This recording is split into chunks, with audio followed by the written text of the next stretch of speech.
S மக்களே, இன்றைக்கி episode முடிஞ்சது. சுருக்கமாக சொல்லணுன்னா, முடியில் ஆரம்பித்து மாதுளம்பழம் வழியாக ட்ராவல் ஆகி அப்படியே ஷூக்கு லைட்டாக போய் அப்படியே சாப்பாட்டுக்கு லைட்டாக வந்து அப்படியே ஸ்விம்மிங் பூலில் குதித்து சாப்பிட்றதோடு முடிஞ்சு போச்சு. இவ்வளோ தான் இன்றைக்கோட ஷார்ட் ஃபார்மு. அப்படியே ஒன்று ஒன்றா போயிடலாமா? ஸோ நைட் என்ன பண்ணுறாங்க, ஒரு ப்ராங்க் பண்ணுவோம் பார்வதியை அப்படின்னு சொல்லிட்டு சுபிக்ஷா அவங்க முடியை கொஞ்சம் கட் பண்ணி தராங்க. அதை எடுத்துகிட்டு போயிட்டு பார்வதி பின்னாடி போய் விக்ரம் கட் பண்ணுற மாதிரி ஒரு ப்ராங்க் பண்ண பார்வதி பதறி திரும்பி முதல்ல ப்ராங்க்கு தான் நினச்சிட்டு இருந்தாங்க. நடுவில் சுபிக்ஷா வந்து இல்லை மேடம், கொஞ்சோண்டு உங்களோட முடியை விட்டு நான் கட் பண்ணிட்டேன், வேறு ஒன்றும் இல்லை அப்படின்னு சொல்லி சொன்ன உடனே டென்ஷன் ஆகிடுச்சு பார்வதி. அதுக்காக நீங்கள் முடியெல்லாம் கட் பண்ணிங்களா, ஒரு அளவு இல்லையா அப்படி இப்படின்னு கத்துன உடனே எஃப்ஜே என்னன்னு தெரில, ரொம்ப ஓவராக தான் பண்ணுறாரு. ஸ்கூல் டாஸ்க் தானே, ஃபன்னாகவே கொண்டு போயிருந்துருக்கலாம். பட் அவர் வந்து நான் வந்து தலையாக சொல்கிறேன் எப்படிலாம் பண்ணக்கூடாது அப்படி இப்படின்னு கத்த ஆரம்பித்தோடனே சுபிக்ஷா ப்ராங்க்னு கத்திட்டாங்க. ஆக்சுவலாக பார்வையில் அக்செப்ட் பண்ணிக்க முடியல, குடு ஓடி போய் அழுக தான் செஞ்சாங்க. அப்புறம் ஐயோ ப்ராங்க்கு நம்ம மட்டும் அழுக அசிங்கமாக போயிடும் அப்படின்னு சொல்லி அவங்களும் ப்ராங்க்குன்னு சொல்லி ஒரு மாதிரி அதை முடிச்சு விட்டாங்க. அப்புறம் நம்ம வியானா மேடம் சரியான திருட்டு மூளை போல் இருக்கு, எல்லாத்தையும் எடுத்து ஒழிச்சு வைக்கிறாங்க ப்ராடக்ட்ஸ் எல்லாத்தையும். அப்புறம் காலையில் சுபிக்ஷா வந்து அந்த பெல் அடிக்கிறது இருக்கும்ல ஸ்கூல் பெல், அதை தூக்கி கழட்டி ஒழிச்சு வச்சுட்டு இருந்தாங்க. ஆள் கொண்டு ஒழிச்சு வைக்க காலங்கத்தால் பாட்டை போட்டு எல்லோரும் எழுப்பி விட்டாங்க. இங்கே தான் வந்து இந்த வாழைப்பழ சண்டை ஆரம்பித்தது. சபரிக்கு வந்து மாதுளம்பழ சண்டை. சபரியோட 2 மாதுளம்பழத்தை காட்டின அவர் ஆரம்பித்தார். அரோரா தான் எடுத்திருந்தாங்க போல் இருக்குது. அவர் அரோரா முதல்ல வெளில இருக்கேன்னு சொன்னார், வெளியில் வந்தார். அதுக்குள்ளே அரோரா வந்து ஏதோ கமர்திட்ட பேசிகிட்டு இருந்த கேப்ல மறுபடியும் உள்ளே வந்து யார் எடுத்திருந்தாலும் கொடுத்துருக்கேன், எனக்கு மாத்திரை போடணும்னு கத்துறாரு. எல்லாமே சீனு தாங்க, எதுவும் ஒரிஜினல்லாம் கிடையாது. ஏதோ அந்த இடத்துல அவருக்கு ஸ்கோர் பண்ணுறதுக்கு ஒரு கேப் கிடச்சதுனால ஸ்கோர் பண்ணிக்கிட்டார், அவ்வளோதான். மற்றபடி ஒரிஜினல் எமோஷன்லாம் கிடையாது. அப்புறம் அரோரா எடுத்து கொடுத்துட்டாங்க மாதுளம்பழத்தை. அதை வாங்கி போட்டுட்டு தலையில் கையை வச்சுட்டு உட்காந்துருந்தார். அப்புறம் கொண்டாரு கழிச்சு அரோரா காலில் இவர் விழுந்துக்கிட்டு இருந்தார். இது போக பிரஜினோட கோட்டை காணோம். இன்றைக்கி பிரஜின் பண்ண ஒரு சின்ன தப்பை கூட நம்மளுக்கு காட்டில் எடிட் பண்ணி விட்டாங்க. பட் நம்ம சொல்லுவோம்ல, அவர் கோட்டு பேண்ட்டு எதையும் காணும். கோட் எடுத்து கொடுத்தாங்க, பேண்ட்டு கிடைக்கல. அப்புறம் ஆக்சுவலாக கொண்டாரம் கழிச்சு சுபிக்ஷா பேண்ட் எடுத்து கொடுத்துட்டாங்க. ஆனால் அவர் வேணே போடாமல் லுங்கியை கட்டிட்டு நான் பனிஷ்மெண்ட் கொடுப்பேன் அப்படின்னு ஒரு மாதிரி ஆரம்பித்தார். சார் ஃபன் டாஸ்க் சார்னு யாரோ சொன்னதுக்கப்புறமா இல்லை ஃபன் பனிஷ்மெண்ட் தான், சீரியஸ் எல்லாம் கொடுக்க மாட்டேன்னு சமாளிச்சுட்டு போயிட்டார். இது ஒன்று நடந்தது. அதுக்கப்புறம் அமித் தான் ஷூவை காணோம் தேடிட்டு ஆக்சுவலாக ஷூவை காணோம். ஒரே மாதிரி செருப்பு 2 வியானா எடுத்து கொடுத்துட்டாங்க, அதை போட்டு வந்திருக்கலாம். ஆனால் அவர் அந்த ட்ரெஸ்ஸுக்கு ஃபார்மல் ஷூ தான் போடணும் அப்படின்னு அடம் பிடிச்சிக்கிட்டு இந்த காலில் ஒன்று அந்த காலில் ஒரு ஷூவை போட்டு அது கண்டிப்பாக வலிக்கும் அப்படி ஷூ போட்டு கிளாஸ் எடுக்க வந்துட்டார். அவர் கிளாஸ் வந்து ரொம்ப என்கேஜிங்காக இருந்ததுலாம் சொல்ல முடியாது, 50-50 இருந்தது. ஏன்னா அவர் வந்து என்ன சொல்கிறது, தமிழம்மா கிளாஸ் அளவுக்கு என்கேஜிங்காக கண்டிப்பாக இல்லை. But okay, not bad. ஓரளவுக்கு இங்கிலீஷ் கிளாஸ் எல்லாம் சொல்லி கொடுத்துட்டு இருந்தார். இதுக்கு இடையில் சாண்ட்ரா கொஞ்சம் நேரம் காணோம், வியானா கொஞ்சம் நேரம் காணோம், அப்படி இப்படின்னு மாற்றி போயிட்டு வந்துக்கிட்டு இருந்தாங்க. பெருசாலாம் ஒரு கலாட்டா பண்ணல. இன்றைக்கி ஃபுல்லாக வியானா தான் மொத்த கலாட்டாவும், மற்றவங்களாம் கொஞ்சம் கம்மன் தான் இருந்தாங்க. உள்ள கிளாஸ் ஏசி ஏதோ ஆஃப் ஆகிடுச்சு போட்டிருக்கு. கொண்டாரு கழிச்சு அதே கிளாஸை இங்கிலீஷ் கிளாஸை வெளியில் வந்து கண்டினியூ பண்ணாங்க. அங்கேயும் அப்படி தான் ஏதோ படிச்சுட்டு இது பண்ணிகிட்டு இருக்கும்போது கடைசியில் இந்த ஐடி கார்டு வந்தது. காலையிலேயே ஐடி கார்டுக்கு ஃபோட்டோ எடுத்தாங்க எல்லோரும் லிவிங் ஹாலில் நிற்க வச்சு. ஐடி கார்டு வந்தோடனே எல்லோரும் கொடுக்கும்போது என்னாச்சு, இந்த இடத்துலையும் நீங்கள் ப்ரெசென்ட் பண்ண தப்பை காட்டலை. நான் போன வீடியோலேயே சொல்லியிருந்தேன். சுபிக்ஷா பர்மிஷன் கேட்டுட்டு போய் 10 நிமிஷம் படுத்திருந்தாங்க. அந்த கேப்பில் ஐடி கார்டு வந்தது. ஸோ லாஜிக்கலி ஐடி கார்டை சுபிக்ஷாவுக்கு கொடுத்துருந்துருக்கணும், ஏன்னா பர்மிஷன் கேட்டு போயிருக்காங்க. ஆனால் பிரஜன் வேண்டே கொடுக்க மாட்டேன்னாரு. நீங்கள் அந்த 1 ஹவர்லேயே அந்த ஃப்ரேமில் பாருங்கள், சுபிக்ஷா கையில் ஒரு லெட்டர் இருக்கும், அது லீவ் லெட்டர். அதை எழுதி தான் அவங்க பெர்மிஷன் கேட்டிருக்காங்க. இவர் வேணும்னே தான் சுபிக்ஷா மேலே இருந்த பர்சனல் வெஞ்சன்ஸில் தான் பிரஜன் பண்ணார். பட் கொஞ்சம் நேரம் கழிச்சு அதை சரி பண்ணிக்கிட்டார். ஏன்னா இது சரிப்பட்டு வராதுன்னு அவருக்கு தெரிஞ்சிருச்சு. வெஞ்சன்ஸ் எல்லாம் காமிக்க ஆரம்பித்தோன்னா தப்பாயிரும் புரிஞ்சுக்கிட்டாரோ என்னமோ. ஏன்னா சுபிக்ஷா ஒரு இடத்துல அழ ஆரம்பிச்சிட்டாங்க. அதுக்கப்புறம் தான் அவர் அந்த வெஞ்சன்ஸ் சேர்ந்து வெளில வந்தார். இதெல்லாம் நம்மளுக்கு காட்டலை 1 ஹவரில். ஆமாம் 1 ஹவரில் காட்டல. ஸோ சுபிக்ஷா கோச்சிட்டு உள்ளே வந்துட்டு என்ன பண்ணிட்டாங்க, உள்ளே வந்து ஐடி கார்டை பார்த்தாதாகணும்னு கேட்கும்போது ஐடி கார்டு இல்லைங்கும் போது உட்காந்து அழுக ஆரம்பிச்சிட்டாங்க. அழுக ஆரம்பித்த உடனே இவர் சபரி வந்து சமாதானப்படுத்திக்கிட்டு இருந்தார். இதே நேரம் வெளியில் வியானா வந்து இந்த சம்பவம் நடக்கிறதுக்கு முன்னாடி தான் வியானா ஷூ எடுத்து கொடுத்துருப்பாங்க. சைமல்டேனியஸாக நடக்கும் இது எல்லாமே. இவர் அமித் போய் முதுகுலாம் வலிக்குது வியானான்னு ஒரு மாதிரி சொன்ன உடனே சரி வாங்க எடுத்துறேன் அப்படின்னு சொல்லி கூட்டிகிட்டு போய் ஷூவெல்லாம் எடுத்து கொடுத்துருவாங்க. அவர் பயங்கர டென்ஷன் ஆகிட்டார். ஏன்னா ரொம்ப நேரமாக கேட்டிருந்தார். காலையில் கிட்டத்தட்ட ஒரு 8 மணிலேருந்து மதியானம் ஒரு 3 மணி இருக்கும் இது நடக்கும்போது. அவ்வளோ நேரம் கேட்டு அவங்க எடுத்து தரல அப்படின்னு டென்ஷன் ஆகி போய் அவர் கோவப்பட்டார். உடனே மேடம் ஒரு ஓரமாக போய் உட்காந்துட்டு அழுதுட்டு இருந்தாங்க. விக்ரம் கனிலாம் சீரியஸாக அழுகிறாங்க. சமாதானப்படுத்திட்டு போனால் எல்லோரும் அந்த பக்கம் போனதுக்கப்புறம் வில்லத்தனமாக சிரிக்குது இந்த வியானா குட்டி பிசாசு. இன்றைக்கி வியானா பண்ணுற மரியாதையே எனக்கு போயிடுச்சு. ஏன்னா பயங்கர கன்றாவியாக இருந்தது அவங்க சிரிச்ச அந்த சிரிப்பு. என்ன தான் கேமாக இருந்தாலுமே அந்த இடத்துல அது பார்க்க நல்லா இல்லை. நீங்கள் ஒன்று கேமுன்னு சொல்லிட்டு போயிருங்க. இப்போ விக்ரம்லாம் கடைசி வரைக்கும் அப்படி தான் பண்ணார். எல்லாத்தையும் பண்ணிவிட்டு அழுகிற ட்ராமாலாம் போடல, கேம் அப்படின்ட்டு போனார். அப்படி போங்க, தப்பு இல்லை. இல்லை உண்மையிலேயே ஐயோ ரொம்ப நேரமாக அவரை கஷ்டப்படுத்திட்டோன்னு ஃபீல் பண்ணுறீங்கன்னா உண்மையிலேயே மனசார சாரி கேட்கணும். அதே அவங்க முன்னாடி நடிச்சுட்டு பின்னாடி கேமுங்கிறது அது எனக்கு பிடிக்கல. ஓகே, ஸோ இதுக்கப்புறமா தான் இந்த ஐடி கார்டு இஷ்யூவில் சமாதானப்படுத்திட்டு சுபிக்ஷா அழுதுட்டாங்க அப்படின்னோடனே இப்போ எஃப்ஜேட்ட கேட்டு அதை எடுத்து கொண்டாந்து கொடுத்துட்டார் ஐடி கார்டை. அதை பார்த்தோன்னே சுபிக்ஷாவுக்கு ரொம்ப ஹாப்பி. அவங்களுக்கு என்ன, எனக்கு பிபி ஹவுஸில் நான் எப்படி இருக்கேன்னு பார்க்கணும் அப்படின்னு ஒரு ஆசை.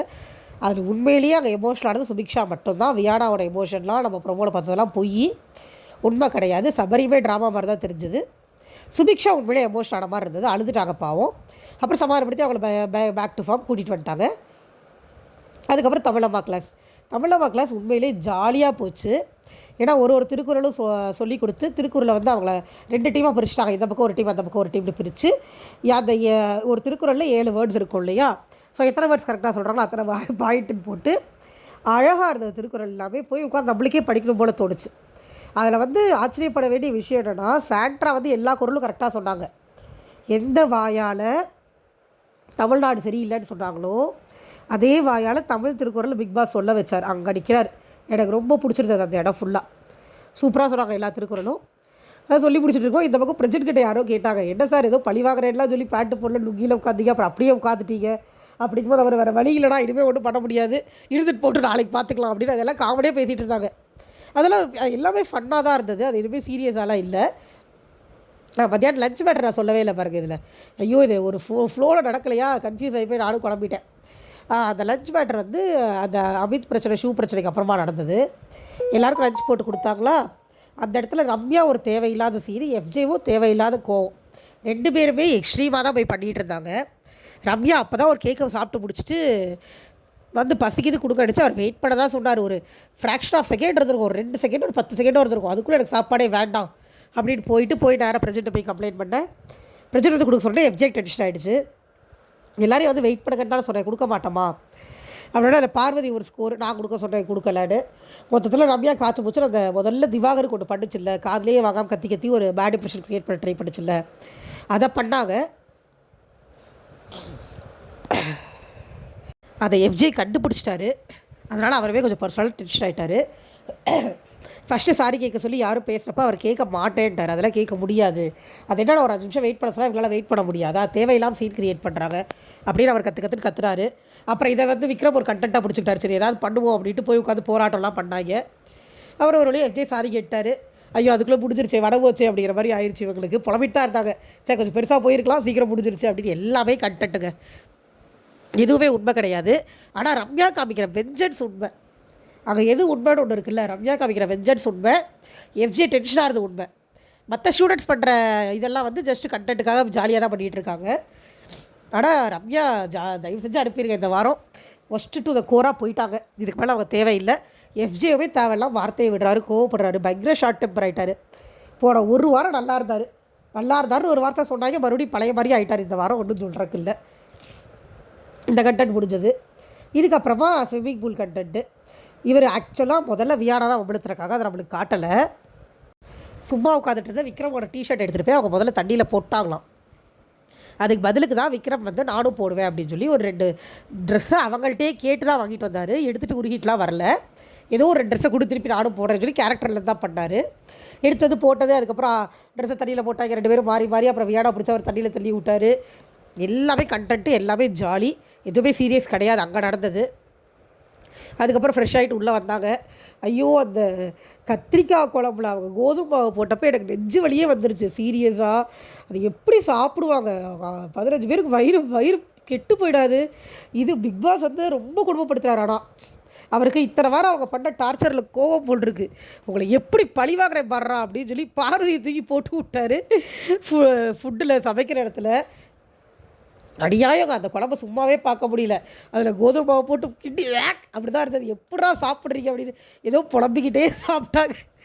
அதில் சபரி வேறு இன்றைக்காவது செஞ்சாங்க, நாளைக்கெலாம் மாவு ஊற்றி நம்மளை தூக்கி அடுப்பில் உட்கார வச்சுருவாங்க போல். கேட்டு எனக்கு ஒரே சிரிப்பு தாக உள்ள சீரியஸாக பயங்கர ஃபண்டியாக இருந்தது. நிறைய ஃபண்டியாக இருந்ததுங்க. ஃபண்டி கண்டென்ட்ஸும் நிறைய கட் பண்ணாங்க, நிறைய இருந்தது. பட் இந்த பர்டிகுலராக வேணும்னே ஒரு கண்டென்ட் பண்ணுறாங்கல்ல, அது மட்டும் நல்லா இல்லை. ஏன்னா நம்மளுக்கும் தெரியுது அது கண்டென்ட்டுன்னு, அவங்களுக்கும் தெரியுது. அது ஒரு மாதிரி நேச்சுரலாக இல்லை இல்லையா? நம்மளுக்கு அந்த சீசன் 7 ஸ்டார்டிங்கில் மாயா பூர்ணிமாலாம் கண்டென்ட் வேணும்னே பண்ணுறேன்னு ஒன்று பண்ணாங்களா, அப்போ ஒரு கடுப்பு வந்தது. எதுவாக இருந்தாலும் நேச்சுரலாக இருக்கணும்டா, போர் அடிக்காதீங்க அப்படின்னு. அந்த மாதிரி தான் ஆயிடுச்சு. இன்றைக்கி ஃபுல்லாகவே எல்லாமே கண்டென்ட் வேண்டே பண்ணாங்களே ஒழிய நேச்சுரலாக யாருக்கும் எந்த உணர்வுமே பெருசாக வந்த மாதிரி தெரில. நேச்சுரல் உணர்வு ரொம்ப கம்மியாக இருந்தது, கண்டென்ட் அதிகமாக இருந்தது அப்படி சொல்லலாம். அதுக்கப்புறம் நைட்டு எஃப்ஜேவோ வியானாவோ என்னத்தையோ பேசிகிட்டு இருந்தாங்க. அது லவ்வுங்கிற பேரில் ஒன்றை பண்ணுறாங்க.